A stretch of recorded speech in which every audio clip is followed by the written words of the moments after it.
दोस्तों, समुद्र के आसपास या फिर समुद्र में रहने वाले लोग इस बात से पूरी तरह से खबरदार होते हैं कि उनको कभी भी किसी भी हालात का सामना करना पड़ सकता है, क्योंकि समुद्र एक ऐसी जगह है जहां कोई किसी का स्वागत नहीं करता। आपको अपनी बोट का ख्याल रखना पड़ता है और हवाओं की दिशाओं को देखना पड़ता है, और किस्मत बुरी हो तो तूफान भी मिल सकता है और एक छोटी सी गलती जान जाने का कारण भी बन सकती है। और जो लोग समुद्र में गुम हुए, उनकी दर्दनाक मौत की कहानियाँ तो आपने ज़रूर सुनी होंगी।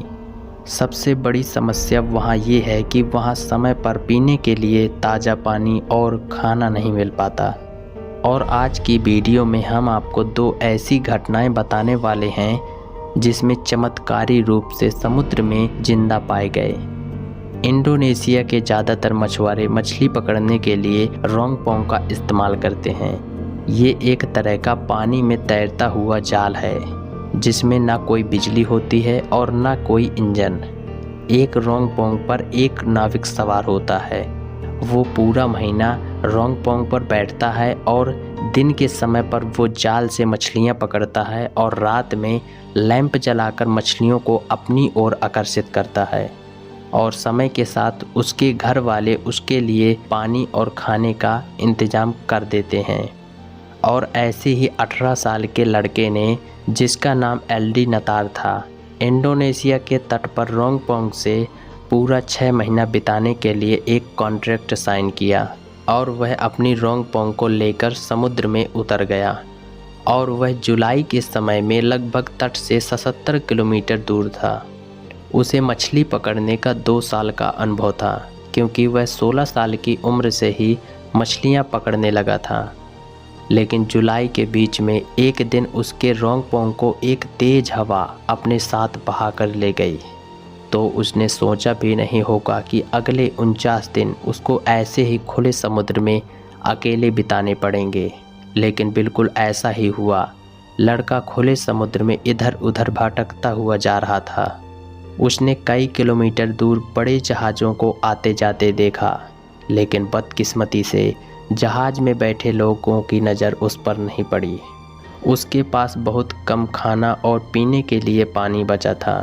फिर उसने खुद के लिए मछलियाँ पकड़ना शुरू किया, लेकिन जब उसके पास मछली पकाने के लिए फ्यूल नहीं बचा तो उसने रोंगपोंग से लकड़ियाँ तोड़कर जलाना शुरू कर दिया।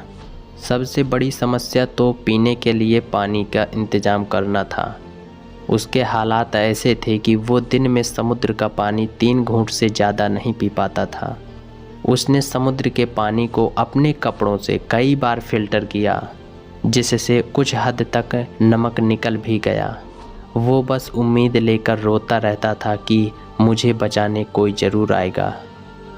और 31 अगस्त 2018 को एक चमत्कार हुआ। उसके रोंगपोंग पर लगे रेडियो सिस्टम एक संस्था जिसका नाम एपरजियो है, उसने पकड़ लिया। और वह संस्था वहां से 1300 किलोमीटर दूर थी, जिस जगह पर लड़का फंसा हुआ था।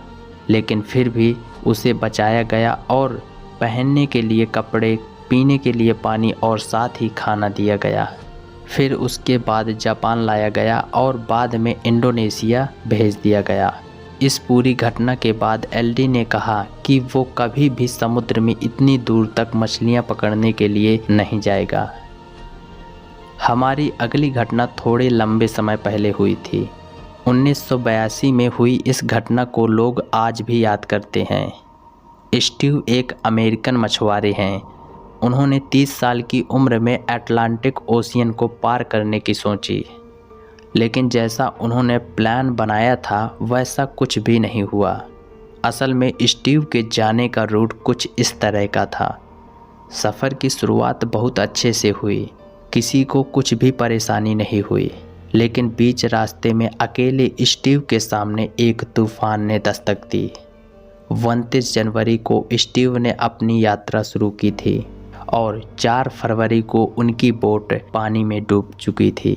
लेकिन ये कोई चमत्कार से कम नहीं था कि अपनी बोट से स्टीव लाइफ बोट को निकालने में कामयाब हो गए। इसके साथ ही उन्होंने एक इमरजेंसी किट भी ले ली, लेकिन अभी भी सबसे बुरा समय उनके सामने आना बाकी था।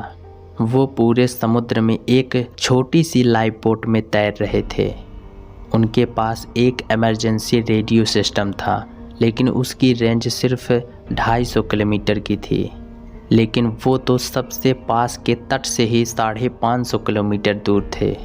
तट पर मौजूद लोगों ने मान लिया कि स्टीव अब नहीं रहे, और वहाँ स्टीव ने खुद को कुछ दिन नहीं बल्कि 76 दिन तक खुद को जिंदा रखा। उन्होंने पीने के पानी के लिए सोलर सिस्टम का उपयोग किया। उनको दिन में 4 बार अपनी बोट पर हवा भरनी पड़ती थी। बदकिस्मती से कई बार शार्क भी उनकी बोट के आसपास घूमती उन्होंने देखी। किस्मत से 2 हफ्ते लाइफ बोट में रुकने के बाद उनकी पहली मछली खाने को मिली, लेकिन उन्होंने उस मछली को कच्चा ही खाया, क्योंकि पकाने के लिए उनके पास कोई साधन मौजूद नहीं था। लेकिन स्टीव को पता था कि वो दिमाग से हार मान गए तो उनका शरीर भी साथ छोड़ देगा। वह अपना ज़्यादातर समय खाने और पीने के लिए पानी का इंतजाम करते रहते थे, और स्टीव की किस्मत चमकी 76वें दिन। स्टीव को ग्वाडालूपे के मछुआरों ने देखा और उनके करीब जाकर उन्हें बचाया, और जब उन्हें बचाया गया तब उनका वज़न सिर्फ 32 किलो था। ये दोनों कहानियाँ हमें बताती हैं कि कई बार लोग ऐसी हिम्मत दिखाते हैं जिसके बारे में कोई सोच भी नहीं सकता। हालात चाहे कितने भी बुरे हों, हमें हमारी हिम्मत कभी नहीं खोना चाहिए। क्या पता कब किसकी किस्मत खुल जाए। दोस्तों, आपको इनमें से कौन सी कहानी आपको अच्छी लगी, हमें नीचे कमेंट सेक्शन में लिखकर ज़रूर बताइएगा। और हाँ, ऐसी ही इंटरेस्टिंग भरी जानकारी पाने के लिए हमारे चैनल प्रकृति के फैक्ट को सब्सक्राइब कर लेना।